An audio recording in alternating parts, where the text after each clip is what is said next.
जय हिंद to all of you. आज इसी प्रोग्रामिंग की सीरीज़ में हम कॉम्प्लेक्स डिसीजन मेकिंग इंस्ट्रक्शंस पढ़ने वाले हैं। लास्ट लेक्चर में मैंने आपको डिसीजन मेकिंग इंस्ट्रक्शन या decision control instruction if else he पढ़ाया था। आज उससे थोड़ा हम आगे आएंगे और थोड़े कॉम्प्लेक्स पढ़ेंगे।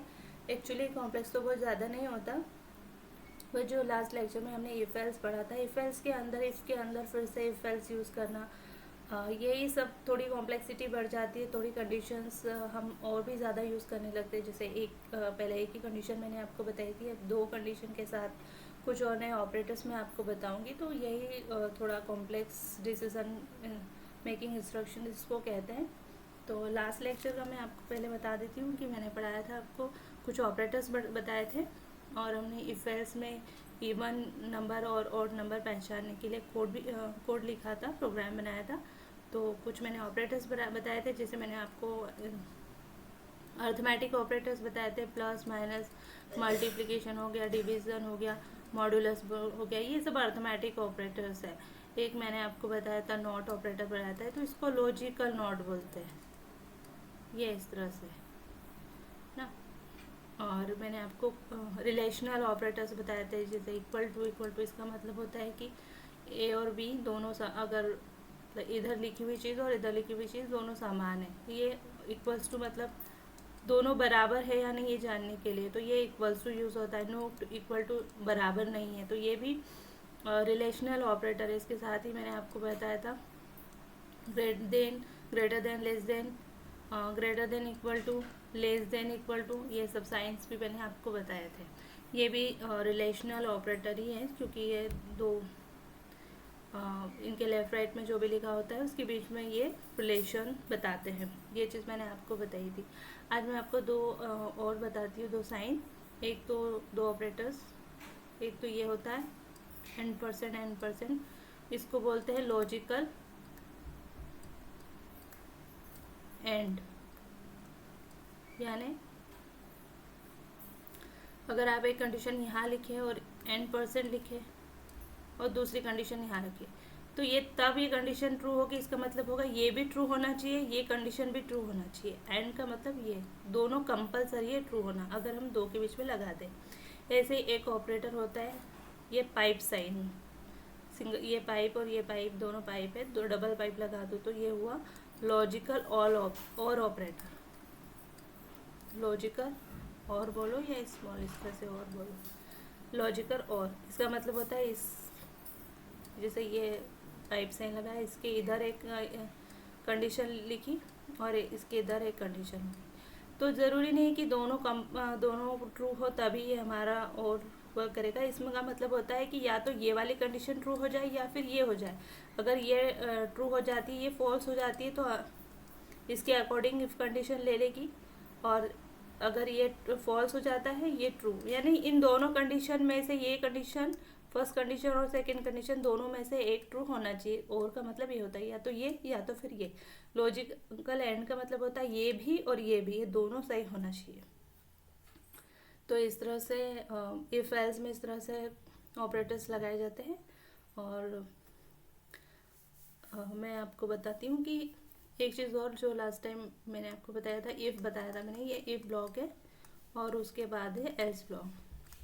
तो हम चाहे तो अगर हमको एल्स ब्लॉक नहीं लगाना तो हम सिर्फ इफ ब्लॉक का यूज़ करेंगे। अगर आप बिल्कुल बिगिनर हैं तो ये उनके लिए है कि आप सिर्फ इफ ब्लॉक का यूज़ कर सकते हो। आपको कंपलसरी नहीं है कि हर बार आपके पास सिचुएशन नहीं भी हो तब भी आपको एल्स ब्लॉक लगाना ही है।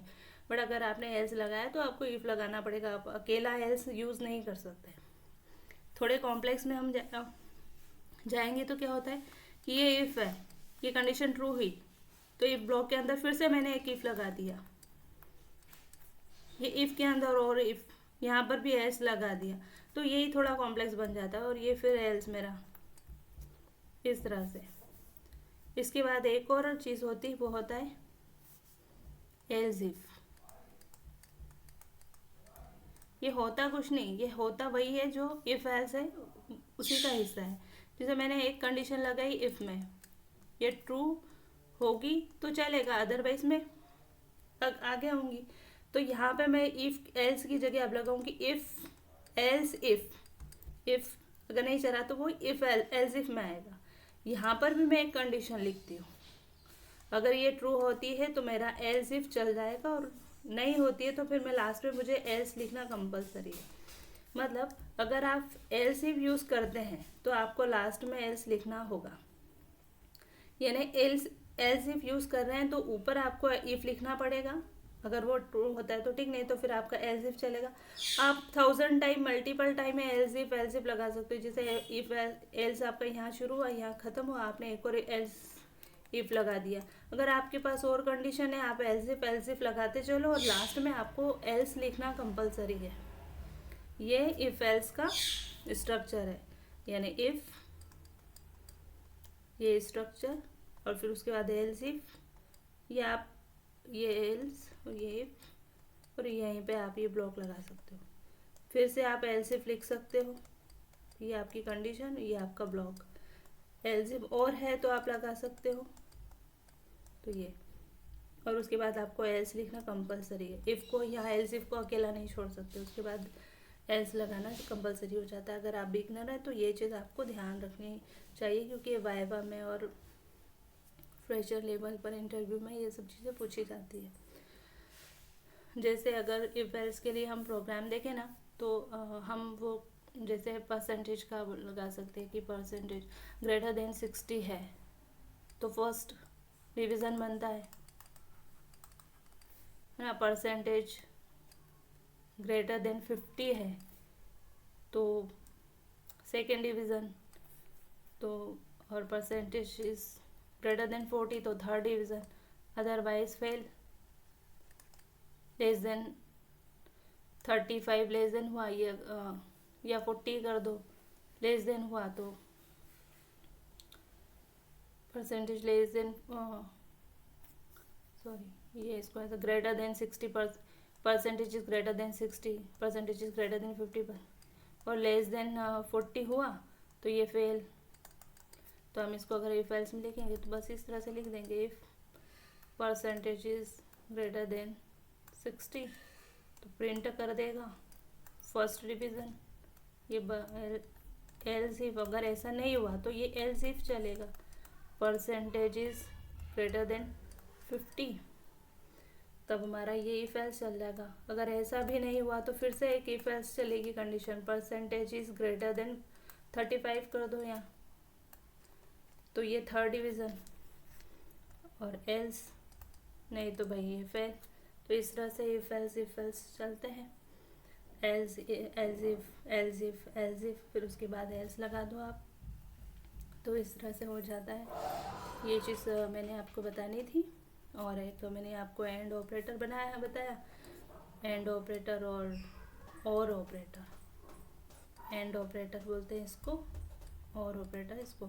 दो कंडीशन अगर के बीच अगर एंड ऑपरेटर लगा दिया दैट मीन कि दोनों कंडीशन का ट्रू होना कंपलसरी है। अगर और ऑपरेटर लगाया तो इसका मतलब ये है कि दोनों में से एक भी अगर ट्रू हो जाती है तो अपना काम बन जाएगा। ऐसे ही 3 वेरिएबल के बीच में भी आप लगा सकते हो,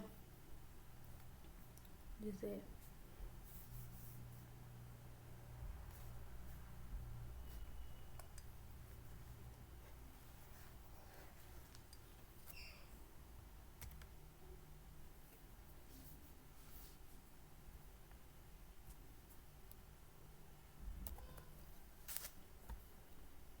जैसे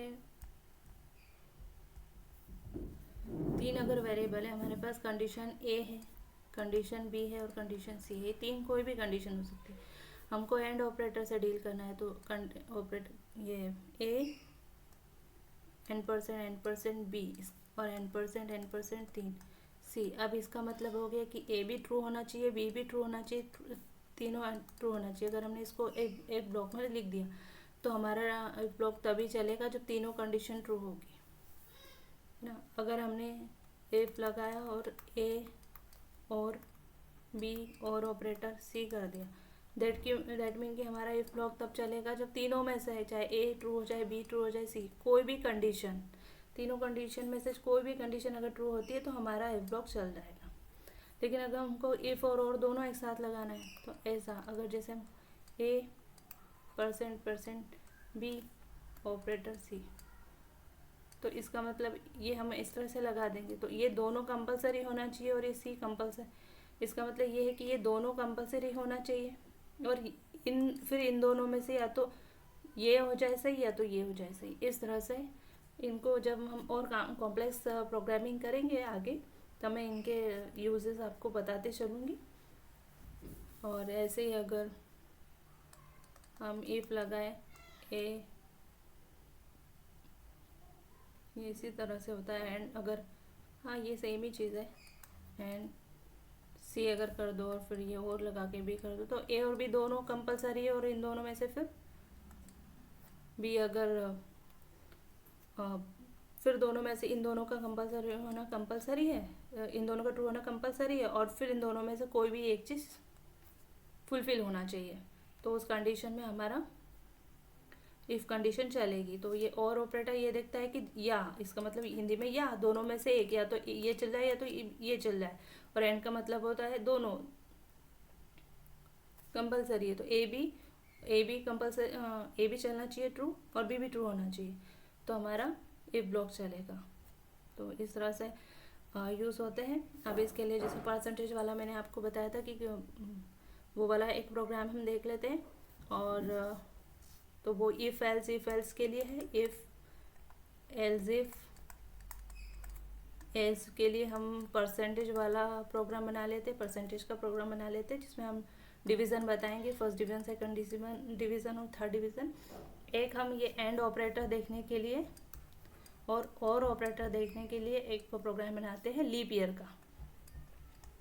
लीप ईयर की आपको डेफिनेशन पता होगी कि ये तो हर 4 साल में आता है, और किसी ईयर को, जैसे गिवन ईयर है 2000, इसको अगर 4 से डिवाइड कर देंगे तो, और रिमाइंडर अगर 0 आता है तो वो लीप ईयर हुआ, अगर 4 से। पर ऐसा नहीं होता है। लीप ईयर का एक्चुअल डेफिनेशन ये होता है कि उस ईयर को, कोई भी गिवन ईयर है उसको या तो 400 से आप डिवाइड करो। तो ये जैसे ईयर है आपका कोई गिवन ईयर, उसको आप मॉड्यूलस करोगे 400 से। प्रोग्रामिंग में आपको मॉड्यूलस लिखना पड़ेगा। आप इसको जनरल टर्म में बोल सकते हो डिवीज़न, लेकिन यहाँ पे जब आप मॉड्यूलस लिखोगे तो ये आपको रिमाइंडर देगा। ये जैसे अपन ऐसा करते हैं ना, ये ईयर लिखा कुछ भी 2000 लिख दिया और यहाँ 400 लिखा, तो यहाँ आता है भागफल और इधर बचता है शेषफल, वो रिमाइंडर। तो वो रिमाइंडर आंसर में आता है, वो अगर 0 आया है ना, तो ये हुआ लीप ईयर। एक कंडीशन ये चेक करानी होती और दूसरी कंडीशन ये चेक करानी होती। अगर ऐसा नहीं हुआ तो एक और कंडीशन चेक कराते हैं। उस ईयर को डिवाइड करो 100 से, मॉड्यूलस करो मतलब 100 से, और जो आपका यहाँ रिमाइंडर आएगा वो 0 से बड़ा होगा। जो रिमाइंडर होगा वो 0 से बड़ा होगा, यानी 0 नॉट इक्वल टू 0 होगा।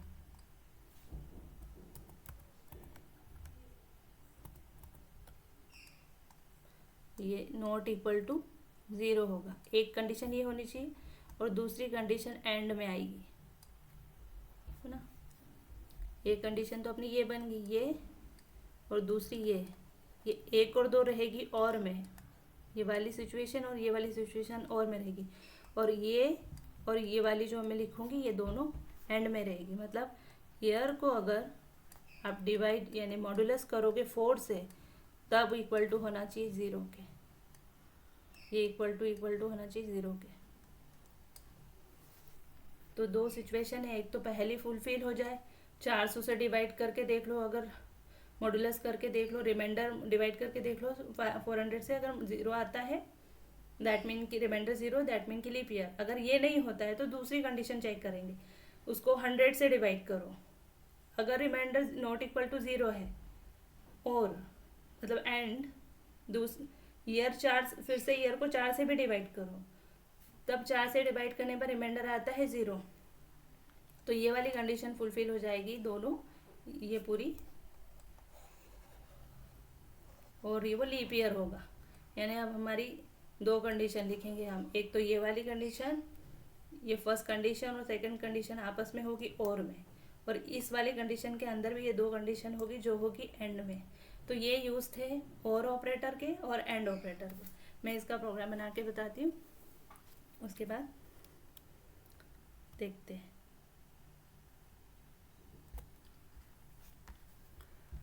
मैं एक नई फाइल बना लेती हूँ।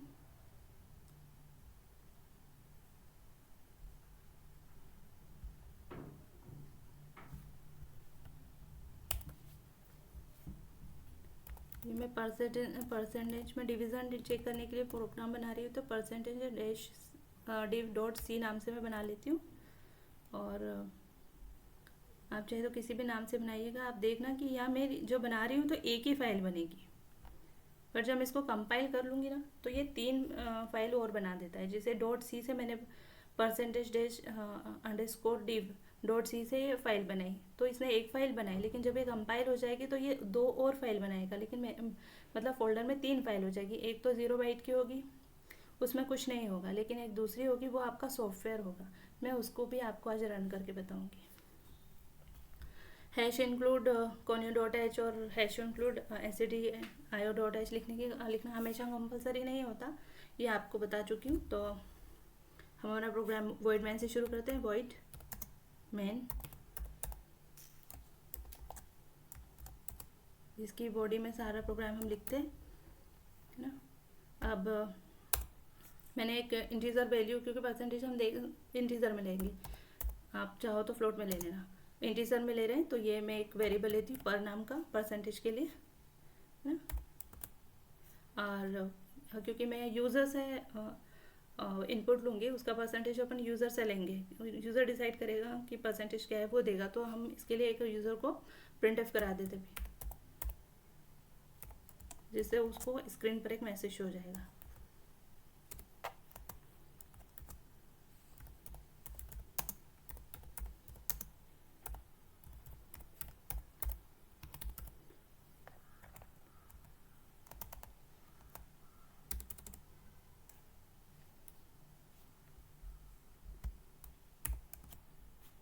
स्कैन ऐप से वो एलिजिबल होगा प्रिंट करने के लिए, अपना नंबर इंसर्ट करने के लिए।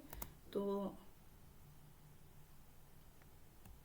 %d इंटीजर वैल्यू है इसलिए, ठीक है। और क्योंकि मेरा जो वेरिएबल है उसका नाम है पर, वेरिएबल पर लिया है, तो मैं ये लिखती हूँ, ठीक है।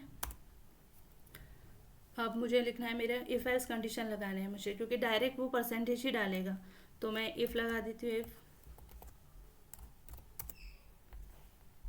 परसेंटेज इज ग्रेटर देन और इक्वल टू, हो सकता है कि 60 हो, तो 60 भी फर्स्ट डिवीजन ही होता है ना। तो ग्रेटर देन इक्वल टू हम प्रिंट करा देंगे।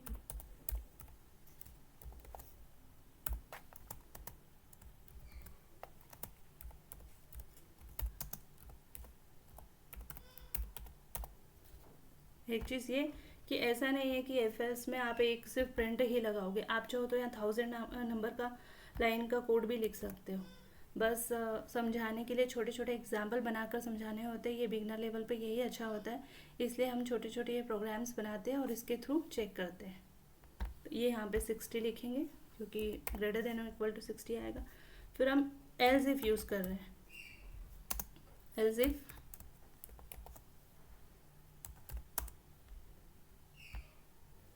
परसेंटेज इज ग्रेटर देन और इक्वल टू 50। मैंने देखा कि अगर 60 से ज़्यादा है तो फर्स्ट डिवीज़न, 60 से कम है तो सेकेंड डिवीज़न। तो प्रिंट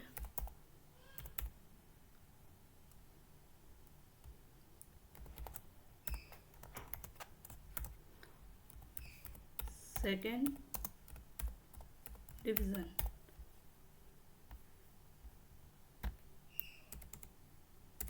ये बस मेरा यहाँ कंप्लीट हुआ था, यहाँ से है अगेन। इफ एल्स इफ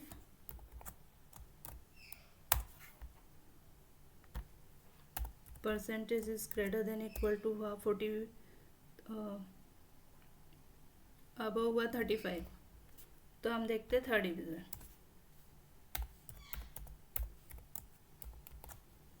कुछ भी दे सकते हैं आप कंडीशन, जैसे 30 की जगह आप 40 की जगह 55 भी कर सकते हो।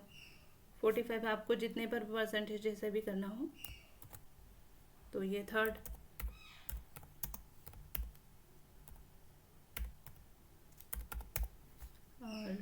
अब एल्स, क्योंकि अगर 35 से नीचे गया तो ऑफकोर्स प्रिंट कराना पड़ेगा फेल।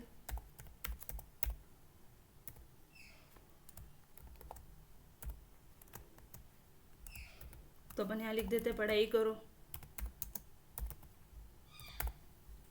कुछ भी प्रिंट करा दो आप, सामने वाले को जो मैसेज देना, पढ़ाई करो, पढ़ना पड़ेगा, और फेल, जो प्रिंट आपको कराना आप कर सकते हो। तो मैंने ये करा दिया, क्योंकि प्रोग्राम में हमको स्क्रीन को होल्ड करने के लिए एक बार गेट सी एच यूज़ करना चाहिए।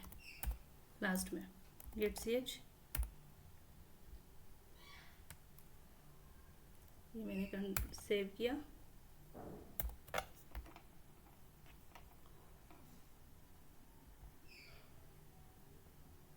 यहाँ पर ये जो स्कैन एफ है %d, तो यहाँ पे M% आएगा, N%, सॉरी N%, ये शिफ्ट के साथ N%, सेव किया। अब मैंने इसको चलाया,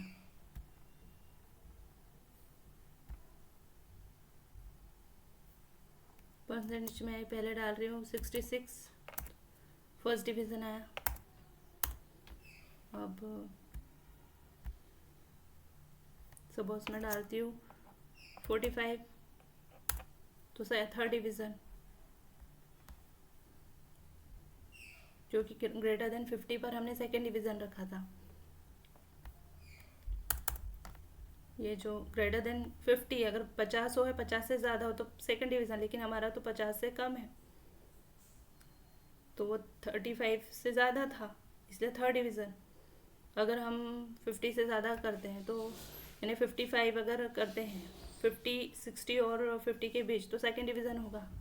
तो हम कर देते हैं 57, देखते हैं ये क्या बोलेगा, सेकेंड डिवीज़न, ठीक है। और हम अब डालते हैं कुछ 35 से लेस देन 23, तो लिखा है पढ़ाई करो, वही फेल। तो ठीक है, इस तरह से आप एक इफ़ एल्स इफ के बना सकते हो, मल्टीपल इफ एल्स लगा सकते हो, और इसके अंदर भी आपको कंडीशन पुट करना है तो आप कर सकते हो। कि जैसे अगर ग्रेटर देन 75 है तो वो और भी डिस्टिंक्शन देता है ना, तो वो भी आप प्रिंट करा सकते हो, विशेष योग्यता जिसको हिंदी में बोलते हैं, हमारे यहाँ तो विशेष योग्यता ही बोला जाता था स्कूल में। तो 75% से ऊपर आता है तो उसकी मार्कशीट में D लिखा होता था। तो हम इसके अंदर एक और इफ लगा सकते हैं, जैसे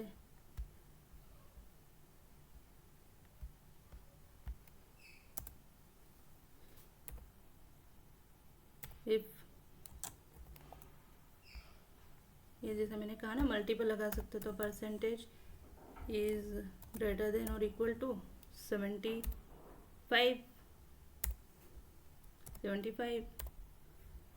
तो अपन फर्स्ट डिवीज़न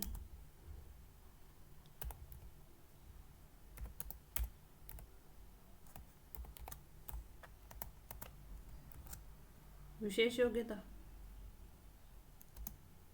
तो फर्स्ट डिवीज़न तो रहेगा, साथ में विशेष योग्यता,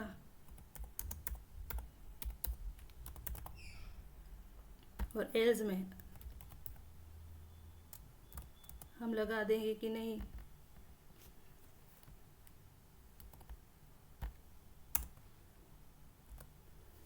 अगर 60 से अबव है तो फर्स्ट डिवीज़न होगा, ठीक है, तो वो इस कंडीशन में आ जाएगा।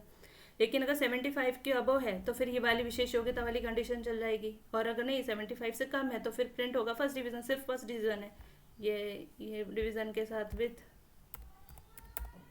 डिस्टिंक्शन आ जाएगा, है ना। तो ये फर्स्ट डिवीज़न के साथ विशेष योग्यता है, अदरवाइज ये फर्स्ट डिवीज़न ही रहेगा। तो ये आप इसको सेव करो।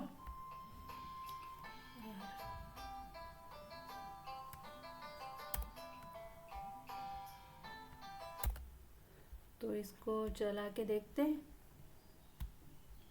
मैं बाकी सारे तो आपको बता चुकी थी, बस ये 75 वाला बताना था, तो ये बताती हूँ। अगर 79 आ जाता है या 80 आता, 85 आ जाता है, 85% आता है तो क्या बोलेगा ये फर्स्ट डिवीज़न विद विशेष योग्यता, ठीक है। और अगर लेस देन 75 आता है तो चलो 70 ही आ गया या 72 आ गया, तो लेस देन 75 आया है तो ये बोलेगा फर्स्ट डिवीज़न, सिर्फ फर्स्ट डिवीज़न है, ओके। अब एक प्रोग्राम हम देख लेते लीप ईयर वाला, तो उसके लिए मैं नई फाइल बना लेती हूँ।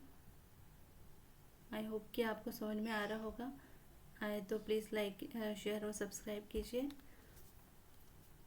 और कमेंट बॉक्स में कमेंट लिखिएगा अगर आपको कुछ भी डाउट होता है, तो मैं कोशिश करूँगी उसको सॉर्ट आउट करने की।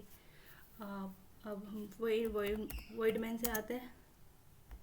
अच्छा, हमें आई है वॉइड मैन, क्योंकि ये डॉट सी से सेव नहीं है ना, तो इसलिए, और ये इसने ब्लैक कलर दिया, आप इसको सेव कर लेंगे तो ये देखो अब इसका कलर भी चेंज हो जाएगा, क्योंकि ये सी के एडिटर के अकॉर्डिंग काम करेगा। तो यहाँ पे मैं लिख देती हूँ लीप ईयर डॉट सी, ये चेंज हो गया। एक चीज़ मुझे बतानी थी आपको फोल्डर में, सॉरी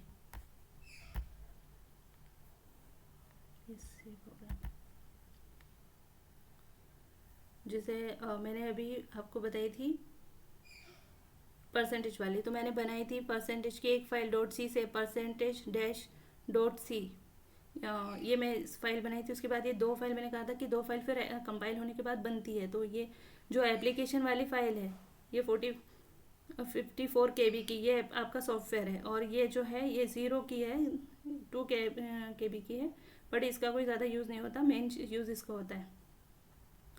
ये कभी कभी 0 KB की भी बनती है। तो ये जो है ना एप्लीकेशन, ये आपका एक्चुअली सॉफ्टवेयर है, तो आप इसको डायरेक्ट डबल क्लिक करेंगे तो आप क्या आ जाएगा। जैसे मैं अगर यहाँ पे 79 दिया तो इसने बता दिया कि फर्स्ट डिवीज़न विद ये विशेष योग्यता, तो ये कंपाइल होने के बाद बनती है और यही आपका सॉफ्टवेयर होता है। जैसे यहाँ पे SI के लिए बनी, लेकिन अभी जो मैंने जस्ट अभी बनाया लीप ईयर वाली, तो ये लीप ईयर की मैंने डॉट सी, तो लीप ईयर की केवल एक ही फाइल बनी है फोल्डर में, लेकिन जैसे मैं प्रोग्राम बना के कंपाइल करूँगी तो 3 फाइल हो जाएगी, इसको मिलाकर 3, इसके अलावा 2 बन जाएगी। तो वो भी ये 2 KB की बन रही है, देखो स्टार्टिंग में 1 KB की बनी थी, बट उसका कोई ज़्यादा यूज़ नहीं। ये एप्लीकेशन जिसके सामने लिखा होता है ये आपका सॉफ्टवेयर होता है। हाँ, तो हम आते हैं हमारे कोड ब्लॉक पे, ये मैंने सेव कर ली। अब मैं आप चाहो तो यूज़र से इस बार भी ले लो, तो हम इंटीजर, क्योंकि ईयर तो इंटीजर में ही होगा, तो इंटीजर ले लेते हैं, ईयर नाम का ही हम बनाते हैं इसका वेरिएबल, और यूज़र को प्रिंट एफ करके स्क्रीन पर एक मैसेज शो करा देते हैं,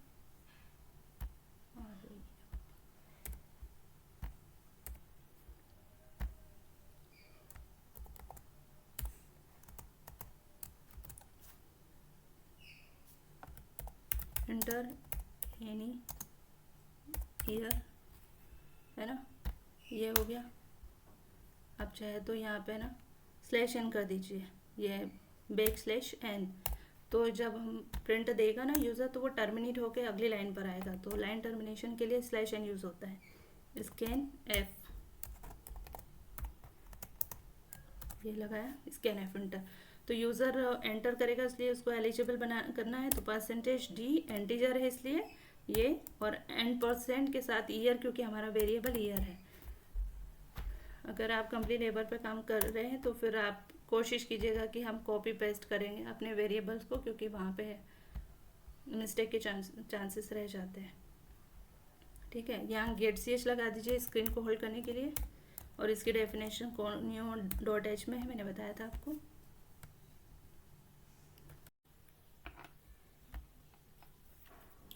अब हम हमारी इफ एल्स कंडीशन लगा देते हैं यहाँ, और ये प्रोग्राम हमने इसलिए बनाया था क्योंकि हमको एंड और ऑपरेटर देखने थे, तो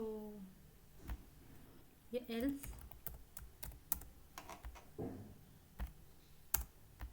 ठीक है। हमारी कंडीशन ये थी कि हम ईयर को डिवाइड करेंगे, यानी मॉडुलस करेंगे 100 से, और सॉरी 400 से, तो इक्वल्स टू होना चाहिए 0 के। या फिर हमारी जो दूसरी कंडीशन थी वो ये थी कि हम पहले ईयर को डिवाइड करेंगे यानी मॉड्यूलस करेंगे 100 से, तो हमारा रिमाइंडर नॉट इक्वल टू होना चाहिए 0 के।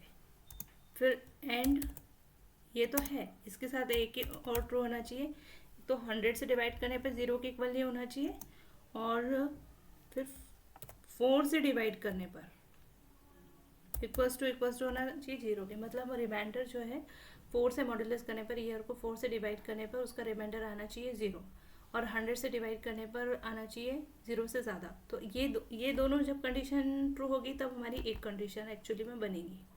ये दोनों बातें हो तो हमारा लीप ईयर होगा, या तो फिर सिर्फ ये बात हो यानी ईयर को 400 से डिवाइड करने पर मॉड्यूलस करने पर 0 आए तो ये हमारा लीप ईयर होगा। तो या तो ये हो जाए या तो इतनी हो जाए, ये बात हो जाए, ये दोनों बातों में से एक बात हो जाएगी तो वो होगा लीप ईयर। तो हम इसको प्रिंट करा देते सिंपली। ये होगा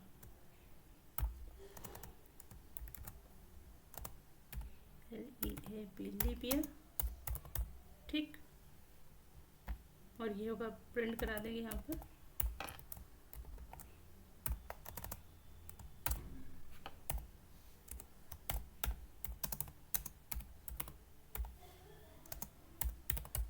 नॉट अ लीप ईयर। हमने ये कंडीशन इसलिए लगाई क्योंकि जब 4 से डिवाइड करते हैं ना, इसका मतलब होता है कि हर 4 बार आने वाला है, पर ऐसा नहीं होता है। 2096 के बाद है ना 8 साल बाद आएगा, तो वहाँ पे वो डिवाइड 4 वाली जो कंडीशन है वो ट्रू नहीं होती है, वहाँ पर ये कंडीशन फुलफिल होगी। तो इसलिए लीप ईयर के लिए ये कंडीशन लगाई जाती है। अब अगर हमारी ये कंडीशन चल जाए, देखिए और ऑपरेटर का मतलब होता है ये या तो और के लेफ्ट वाले ट्रू हो जाए या तो और के राइट वाली ट्रू हो जाए, तो हमारी इफ कंडीशन चल जाएगी, अदरवाइज एल्स चलेगी। तो हम इसको सेव करते हैं और इसको कहते हैं रन।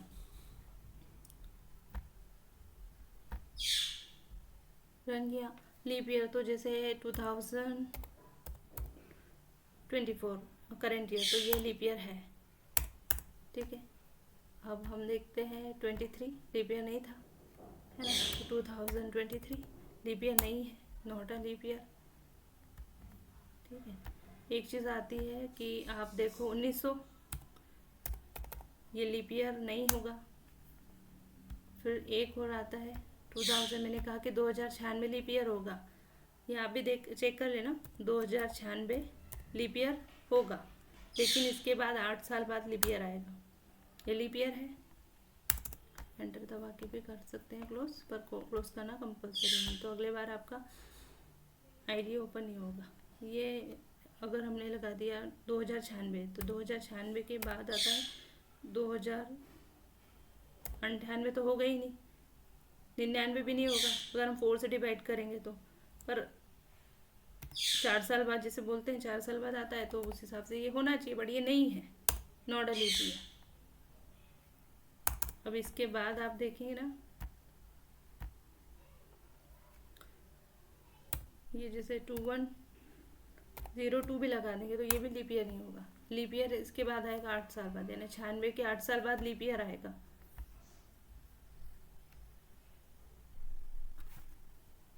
तो 2104 आपका लीप ईयर होगा। तो ये लीप ईयर, इस तरह से लीप ईयर का प्रोग्राम हमने किया, और ये हमने एंड ऑपरेटर और ऑपरेटर कैसे वर्क करते हैं ये चेक करने के लिए किया था। इसके पहले हमने जो प्रोग्राम किया था परसेंटेज वाला, वो हमने मल्टीपल इफ एल्स और एल्स इफ कंडीशन चेक करने के लिए किया था। तो इस तरह से कॉम्प्लेक्स डिसीजन मेकिंग इंस्ट्रक्शंस या complex decision control instruction work करते हैं। कुछ नहीं, ये इफ एल्स ही है, इसको थोड़ा सा लिखने का तरीका भी चेंज हो जाता है, तो वही सब है। आगे चीज़ हम नेक्स्ट लेक्चर में करेंगे। लेक्चर थोड़ा बड़ा हो गया, लेकिन हम ट्राई करेंगे कि नेक्स्ट लेक्चर थोड़े छोटे हों, जिससे आप पूरा लेक्चर एक ही बार में देख पाए। Thank you. जय हिंद, जय भारत।